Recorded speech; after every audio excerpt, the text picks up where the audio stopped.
They didn't show up.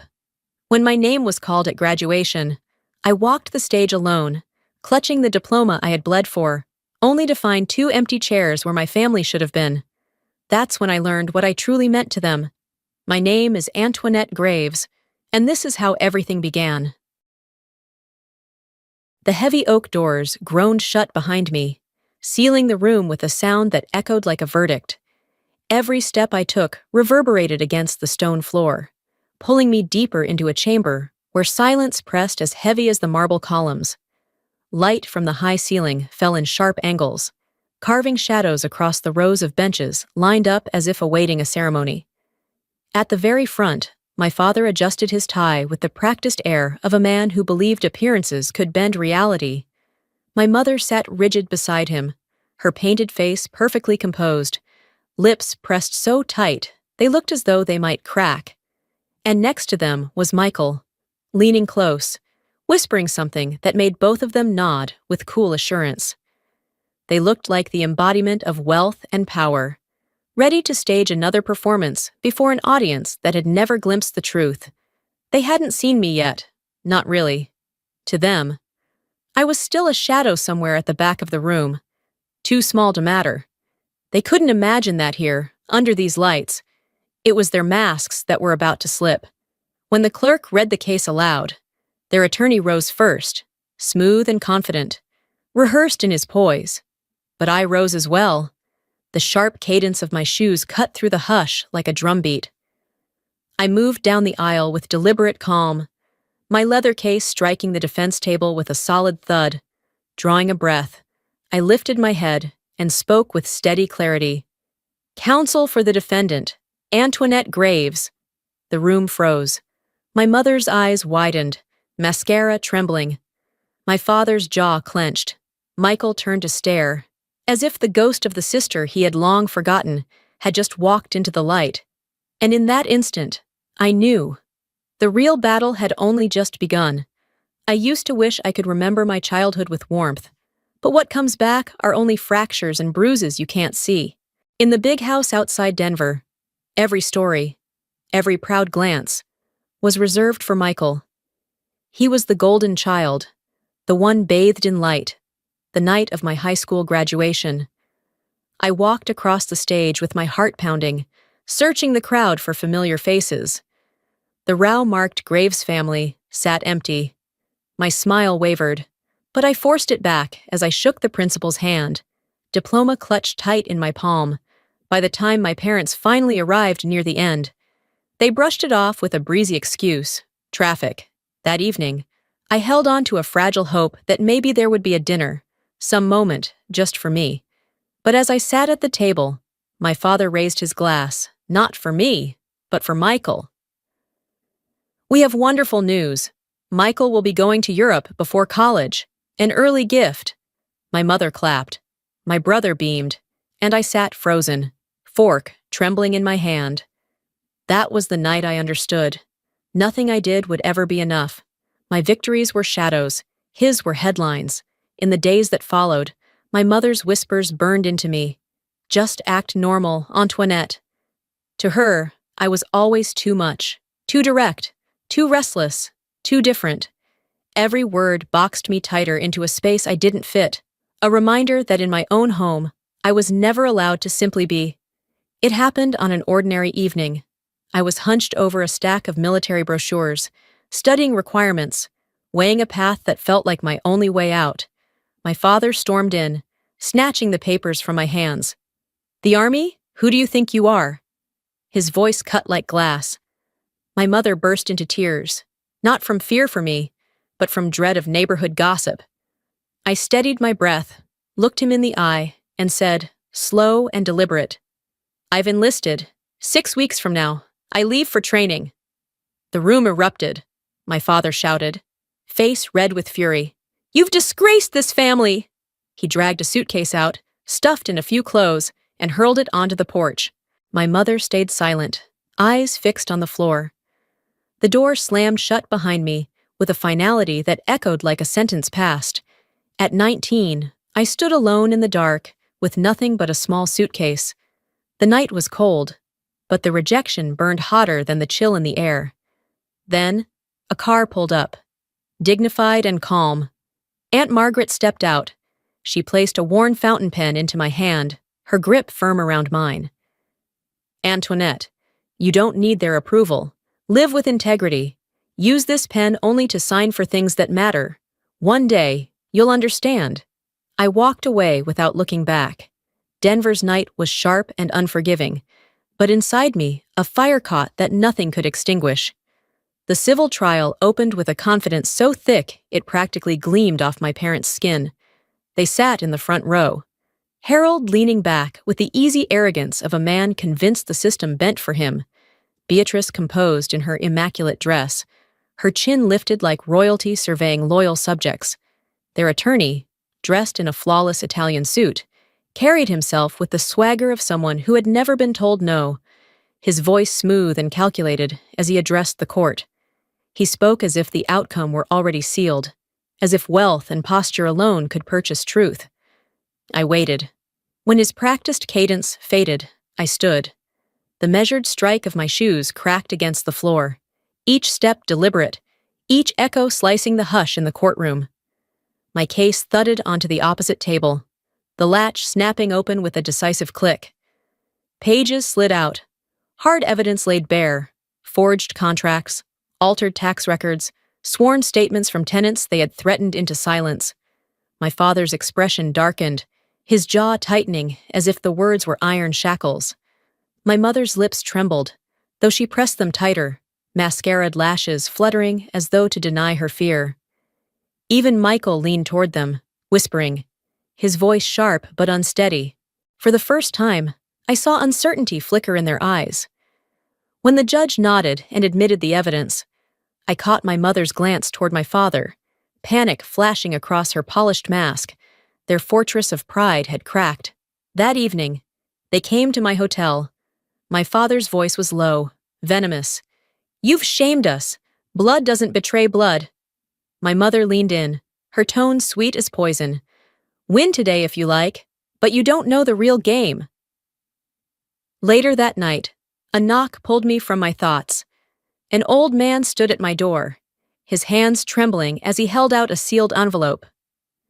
"Margaret told me to keep this safe until the time was right." Alone under the lamp, I unfolded my grandfather's letter.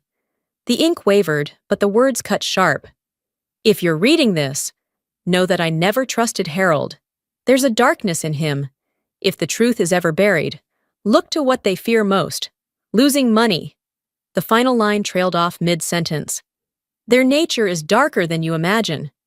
My breath caught. A chill settled deep in my bones. I held the letter through the long hours of night, the paper softening under my grip as if it carried heat of its own. Every line pounded in my head, dragging me back to images I had buried. My grandfather in the garden, earth caked beneath his nails, shoulders broad and steady as he tended his plants. The day he collapsed, my parents claimed it was his heart. They stood at his bedside, stone-faced, my mother's eyes dry as glass. The letter forced open doors I'd long closed. Arguments between him and my father resurfaced, shouting over property, over who would control the family holdings. I was 16 when he once pulled me aside, voice low and firm. "Antoinette, if I'm gone one day, don't let this family's honor die with me." Now, 20 years later, those words roared back like a command. The trial I thought was about tenants and taxes was nothing but a prelude. My grandfather's so-called natural death might have been something far more sinister. I returned to the certificate of death, running my fingers over the signature. It shook differently than any other sample of the doctor's hand. It didn't look like an old man's weakness. It looked forced. A single, terrifying question struck me like ice. Had my parents murdered their own father to protect their empire? The answer, I feared, was already written between the lines. I began tracing the unanswered questions in my grandfather's death, following the faint trail left behind in his unfinished letter. My search led me into the archives, a dim, stale room stacked with files yellowed by time. Hours slipped away as I sifted through brittle pages until I found the death certificate. It was folded carelessly, ink smeared across one corner. The signature at the bottom didn't match the confident hand I saw on other documents. It shook, uneven, almost as if written under duress. I drove to the suburbs to confront the man who had signed it. He was in his 70s now, his hands frail, his eyes weary. When he saw me standing in uniform at his door, the color drained from his face. I laid the certificate on his table and asked, steady and clear, "Doctor, is there anything in this report you'd like to amend?" He broke. His shoulders shook, tears spilling as he confessed, "Your father paid me. He said if I refused, I'd lose my license. I signed. I closed my eyes." From a drawer, he produced an envelope so old the paper had browned. Inside was the original toxicology report.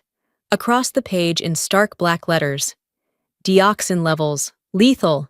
My breath caught. Dioxin, derived from foxglove. Back in my hotel room, I called a neighbor who had lived beside my grandfather. She remembered clearly. That summer, the garden bloomed with foxglove. Beatrice always bragged about it. Piece by piece, the puzzle came together. My grandfather hadn't simply collapsed. His death had been orchestrated, and the hand that cultivated the poison belonged to my own mother. I knew then I couldn't move forward alone. I went to Michael. He opened the door with fury written across his face. "What do you want? Haven't you done enough? Embarrassing them in court wasn't enough for you?" I didn't argue. I placed a folder on the table, bank statements drained of funds, mortgage papers, near foreclosure notices. Michael flipped through them, his hands trembling. For the first time, the golden image he'd been fed his whole life began to crumble.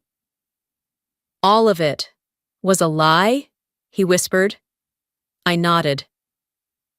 "Michael, they killed grandfather, not out of hate, but desperation, for money." He shot to his feet. "Stop it, that's insane."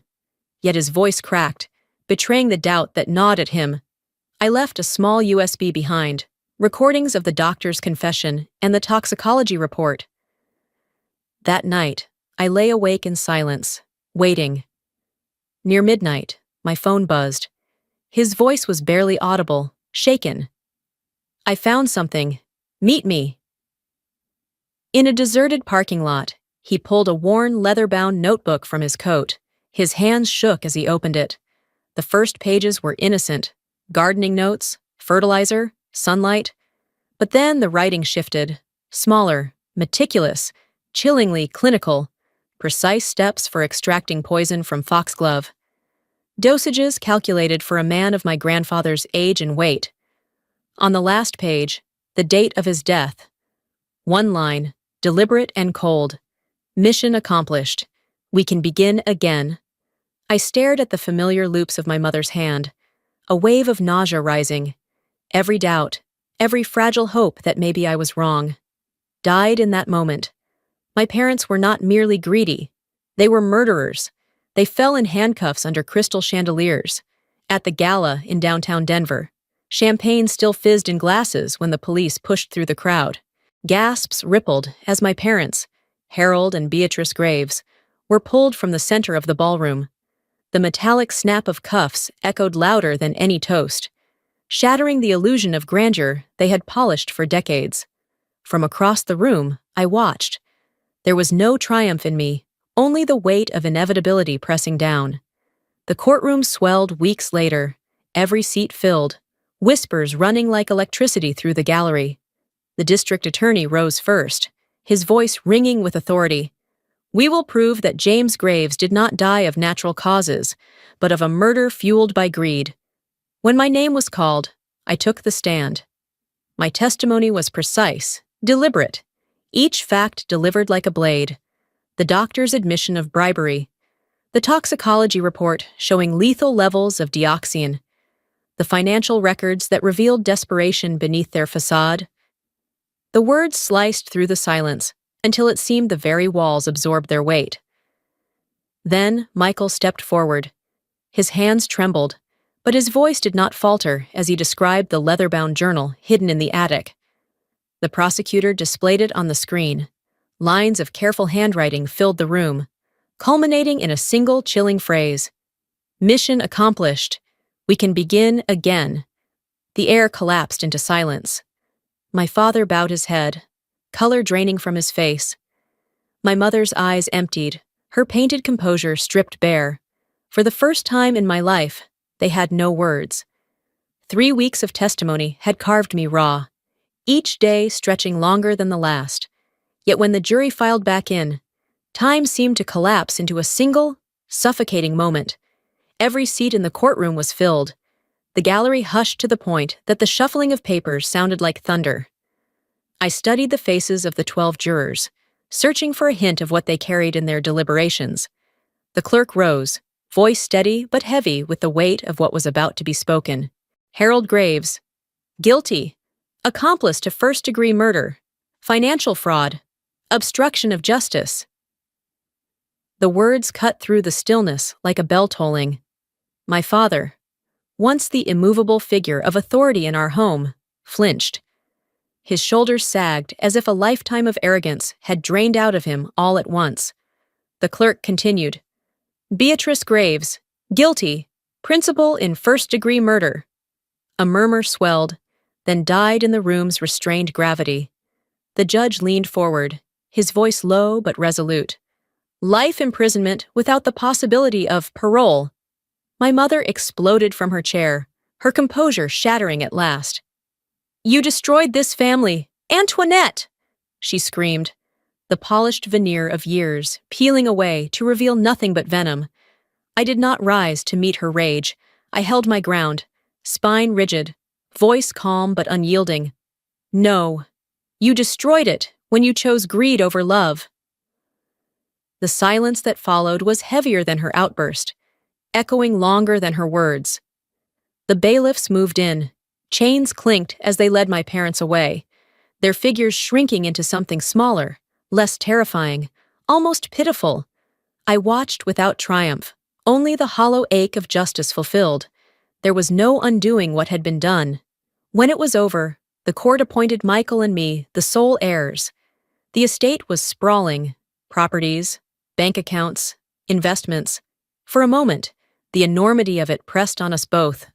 We had inherited the empire built on lies, soaked in the blood of the man who once told me never to let our family's honor die. But keeping it would have meant carrying the stain forward. So we chose differently, together. Michael and I signed the documents that redirected every cent into a foundation. The Graves Trust would no longer serve as a monument to deceit, but as a lifeline for veterans sleeping under bridges, for survivors of homes that mirrored the cruelty we had known. We had turned their fortune into something unrecognizable to them, a legacy of justice. Out of the wreckage of betrayal, we had built something that might finally matter. The park smelled faintly of pine and cold stone, the kind of scent that clings to autumn evenings in Colorado. Around us, the Veterans Memorial spread out like a quiet sea of names. Each slab of granite held a story, and in the dying light of the sun, they shimmered like constellations just beginning to rise. Michael and I sat side by side on a bench scarred by years of weather, our coats brushing, our breaths fogging in the cooling air. There were no parents to impress now, no tense dinners filled with brittle smiles, no shadow of that old house pressing down on us. The empire built on lies had crumbled. The voices that once told us who we were had been silenced. All that remained was the two of us, no longer roles in someone else's pageant, but survivors learning how to live on our own terms. Michael's voice cracked the silence, soft but steady. We've lost so much, he murmured, eyes still on the names etched in stone. But at least now I know the truth. The look he gave me carried regret and something like relief. I reached over and closed my fingers around his, not out of sympathy, but recognition. For the first time, the word family felt like a choice, not a cage. I tilted my head back, seeing not just the sky, but the image of a man kneeling in his garden, soil under his nails. My grandfather's presence felt close, as if the words he once whispered had taken root inside me all along. I spoke softly, almost to the wind. They thought they could bury me, but they didn't know. I'm the seed, and I grew out of the dark. The sun dipped lower, pouring gold across the granite, gilding every name, every scar in the stone. In that light, the years of pain felt distant, like a storm past. The courtroom, the secrets, the betrayals, all of it receded into the shadows. What lay before us was not revenge, but a beginning we had chosen, born from everything we had endured, reaching upward towards something clean and alive. In that quiet glow, with Michael's hand in mine, the war was over. There was no darkness left, only the certainty of growth and the start of a new life.